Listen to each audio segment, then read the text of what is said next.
Merci Monsieur le Président. Mesdames et Messieurs, j'ajouterai chers internautes, car certains sont derrière leurs écrans, chers amis, donc Big Data, intelligence artificielle et cancer, et avec pour sous-titre, c'est très important, de l'innovation médicale à l'amélioration du parcours de soins. C'est un sujet bien ardu, dont on parle beaucoup, et dont les promesses et les craintes qu'il suscite le rendent aujourd'hui incontournable.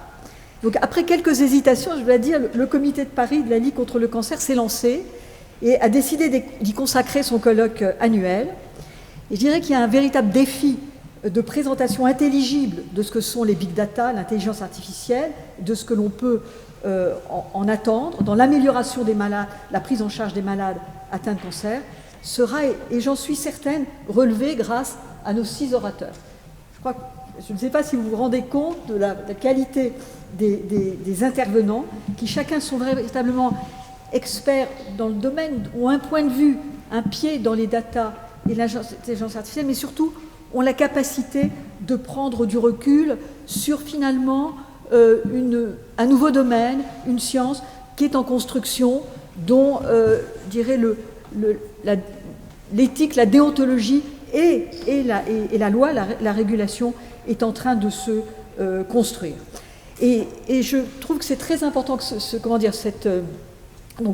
colloque va être enregistré, et donc on en gardera la mémoire, et heureusement, parce que je suis certaine que ce qui va être dit va être extrêmement intéressant. Donc, pour introduire le colloque, je vais faire quelques mots pour présenter chacun. Pour introduire le colloque, donc, nous avons bien sûr la joie de recevoir le professeur Axel Kahn, qu'on ne présente plus, président de la Ligue nationale contre le cancer, et vraiment c'est un grand honneur, cher Axel, de vous recevoir. Nous nous réjouissons de votre intervention. Puis ensuite, Alain Iversowski, qui est médecin, directeur adjoint de la direction des data de l'Institut Curie, va nous expliquer que la qualité des données et leur numérisation, c'est un enjeu majeur de l'intelligence artificielle. Sans bonne data, pas d'intelligence artificielle, mais que déjà le numérique a un impact sur le parcours de soins. Fabrice André est professeur de médecine à l'Université de Paris-Saclay, directeur de la recherche à Gustave-Roussy. Lui, il fait le grand écart entre la recherche fondamentale, la recherche translationnelle, et il explore les caractéristiques tumorales, en particulier génomiques.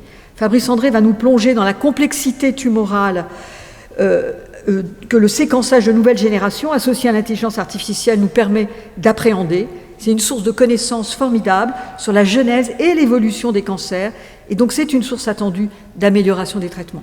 François Sigaud, professeur d'hématologie à l'Université de Paris, médecin à l'hôpital Saint-Louis. On ne compte plus les fonctions essentielles dans l'organisation et l'animation de la recherche au niveau national, à l'INSERM, au CEA, mais aussi à la Ligue nationale contre le cancer, dont tu as été vice-président du conseil scientifique, tu as été l'instigateur du programme Carte d'identité des tumeurs. Et donc François Sigaud va évoquer le plan France Médecine Génomique 2025, qui a pour objectif d'introduire la génomique dans le parcours de soins des patients atteints d'une maladie génétique rare ou de cancer grave. Le plan, en fait, va générer un nombre formidable de données génomiques qui, associées aux données cliniques, vont pouvoir, je dirais, nourrir l'intelligence artificielle et nous permettre de mieux interpréter les caractéristiques en particulier génomiques. David Gruson, en fait, David, tu n'es pas médecin, tu es le seul dans cet aéropage qui n'est pas médecin. J'espère que tu ne te sens pas trop seul, plutôt pas cerné, mais en fait, j'ai aucune crainte pour toi. Voilà, David est haut fonctionnaire, connaît très bien l'organisation de notre système de santé à travers ses fonctions à la direction de l'ARS de La Réunion, en tant que délégué général de la Fédération hospitalière de France. Et David est membre du comité de direction de la chaire santé de Sciences politiques Paris. Il est très soucieux que l'homme ne soit pas oublié dans les applications de l'IA, et il a créé l'initiative académique et citoyenne Éthique A. Voilà, donc, et Bernard Norlinger va, je dirais, à la charge de réunir, de conclure ce colloque. Bernard Norlinger est professeur de chirurgie à l'Université de Paris, membre de l'Académie de médecine.